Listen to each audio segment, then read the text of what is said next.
Okay, so you might be wondering, bro, you do a channel about languages. Why are you doing a video on like self-improvement?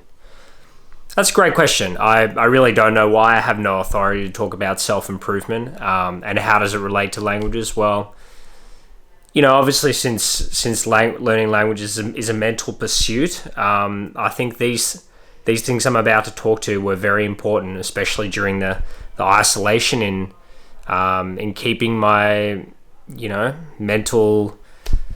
mental train on track, prevented it from derailing at many points in time. And I guess they're more like habits that I've found to be like super good, and who knows, maybe some of you might benefit from incorporating them as well. So top of the list, in no particular, well, actually no, top of the list from probably most important to least important, I would say journaling. And no, you can't see what's in it because it's more top secret than Tom Riddle's diary. Cold showers.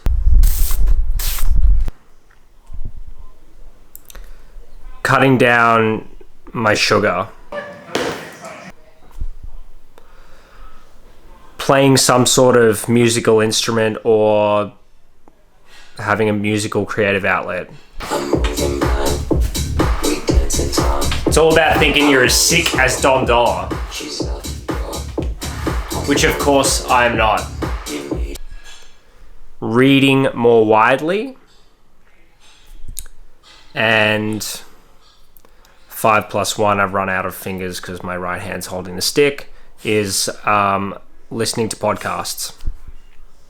So what's been so good about journaling? I mean, good question. Like, I honestly thought it was like really woo-woo, like not a very good thing for a type A personality to do, like what a waste of time. But I probably picked it up in April, and I thought, what does this journaling even mean? Like, I don't need to be in touch with my thoughts, but I think if you suffer from any sort of anxiousness, like you worry about things, you like a bit of structure in your life, or in general you have thoughts in your head that you don't speak to anybody about, and that you have this internal monologue, basically this internal argument with yourself, that doesn't dare get voiced out with anyone else. Well, that's what the page can do. Everyone can have their own different system of journaling, but I literally use it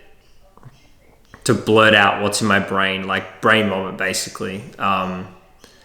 And I actually picked up this from a podcaster and entrepreneur called Tim Ferriss, who in turn picked it up from Julia Cameron, who wrote The Artist's Way, which is said to be one of the best books out there for creative people, who are always struggling with self-doubt and the unpopular opinion of the masses. But yeah, it's not even a big page. Like it's this little Moleskine A5 page. I mean, I write for 2 minutes, 5 minutes, maybe less. I don't even fill the page sometimes. But I think once you start doing it, you realize we all have these thoughts. We just need to get out somewhere. They need to sit outside of our brain so that we can get on with our day, I think. So I also use it to sort of organize some tasks for the day, so to keep me productive. So I might jot down, like at max, the 3 main important things I want to get done. It could be something to do with my hobbies, or my passions that I want to take seriously. And I found that if you write it down as something to commit to doing, you are more likely to commit to doing it. Like you see it there on the paper saying, you got to do me now, man. You got to give me a crack.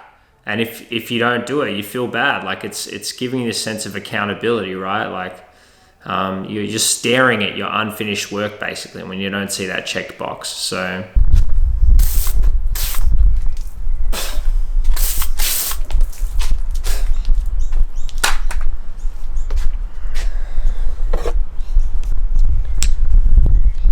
yeah, you get the gist.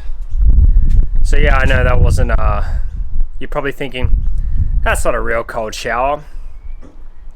Well, you get the gist anyway. And why I like cold showers is because you might have a really shit day, and then you jump in that cold shower and you forget absolutely everything about your day, the good and the bad. It's an absolute reset, and all you're thinking about is how you're going to beat that cold water, because it's intense, you know. So give it a shot. I tried it for like a 1 week experiment, and now I've been doing it for 3 months straight. I'm like addicted to the feeling. Like when you do a really hard workout, you get that like dopamine addiction to the pain and the sort of release that comes afterwards. So call me a madman, call me a fluke, I don't really care. Give it a shot. Okay, this is scary, but sugar is highly addictive, just like smokes and alcohol, you know. Like, and I guess when you realize that, you think, my God, what the fuck have they been doing to me, you know? And I guess I used to snack hugely, and I still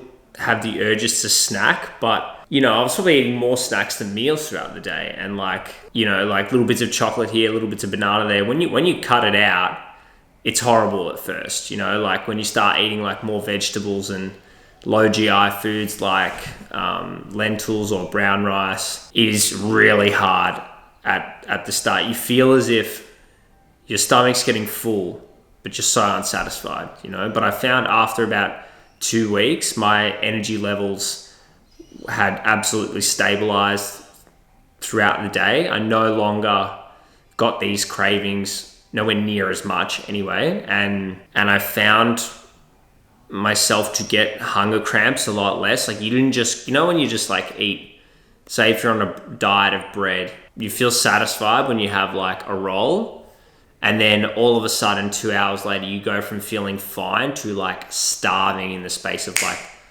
a second, you know. So I found I didn't get that anymore. Like my hunger levels were just a lot more balanced and soothed out, basically. But yeah, it's interesting. Like the only reason sugar was introduced in our diet, like the ancient Homo sapiens started eating fruit, was because they were going on huge long haul journeys from like Africa across to the east end of Asia, and they had no access to salt. Like if they had no access to salt, they would rely on fruit to keep their blood sugar high, you know. So okay, next on the agenda, music. I think if you've ever been even slightly interested in some facet of music, whether it's playing guitar, playing, you know, learning to be a DJ, just go start. Just attempt to learn it, you know. I think one of the biggest barriers is that we think, oh, well, you know, I'm not really a musical type. I've probably got no innate skills in that area. Just go and give it a go. You might surprise yourself. And I think if you, no matter what's out there, like no matter what skill set you think you have for a certain activity, you can always learn it. It might take you a few more hours, but you can get there in the end. And I think if you've got the passion for guitar or drums, for example, that's going to carry you through more than like innate ability. It's the same that I say with languages. You know, if you feel really connected to a particular language, if you feel immersed in it and very inspired by it, doesn't matter about the difficulty. You're going to end up putting the hours in to learn that skill. And I find for me, like, playing around with my little DJ decks, you know, it's been a really nice way to wind down at night. Instead of just chucking on a Spotify playlist, now I get to like sort of control that a bit more, but it's also like doesn't feel incredibly mentally taxing, right? Because it's probably not as more involved as playing an instrument. But I have found that because I love house music and techno, learning to DJ has increased improved my connection with that music, my understanding of that music. And I think that's been really beautiful, you know, like for me to further uncover the intricacies and depth of the music that I love. I think that's been the greatest benefit. Righto, let's talk about another one of my passions, reading. I'd been reading over the last couple of years, like pretty well again, but I guess in ISO, I stepped it up a notch. And I guess now I'm at the point where I'm reading at least like one book every week, if not 2 weeks. It's helped me, because of it, I've spent less time on Netflix and probably scrolling social media, which I honestly think is, you can't go wrong there. But yeah, I used to only sort of read fiction and crime, and now I've started to delve into like investing books and business psychology, a lot of non-fiction, right, and even history of late. I can throw you some book recommendations down below, and I found a way of something that keeps it fun, as well as if you highlight sections that resonate with you, just so you retain more of what you're reading. But after you've gone through the book, read it, highlighted the bits you like, write like a 1-page summary of the book. And this can act like your study notes for that book, because like there's nothing worse than reading something and forgetting it like 1 or 2 weeks down the track, because we've all been there. I know what it's like. So yeah, if you incorporate a bit of active learning with your reading, I think that's a top-notch meta skill to iron out. Yeah, and another thing that keeps it fun is getting a Goodreads account. I guess it's like a sort of a social platform for readers where you can look up books and they have sort of the average review from across its million users, and you can, in your account, you can like tick all the boxes you've read. So if you look up your mate, he's in his Goodreads account, if you're a nerd like me, and you can see what books they've read, so it kind of gamifies the activity of reading. And following on from the topic of reading, I would say in terms of obtaining knowledge, I've been listening to podcasts in the background, and they can be like really good, like Tim Ferriss or Rich Roll, or some people like Joe Rogan. Haven't really listened to too much of him, but I particularly like the interviews they have with like world-class performers, whether it be in business, sport, or perform the arts or something like that. So you can't use the excuse that like this person's success is not relevant to mine, because these people are from all walks of life, and just hearing their take on life and their struggles and tribulations, it's like reading a mini biography. But I like the podcast format, because you can have it on in the background while you're working or while you're going for a walk, and so it's just a nice, good passive way to ingest information.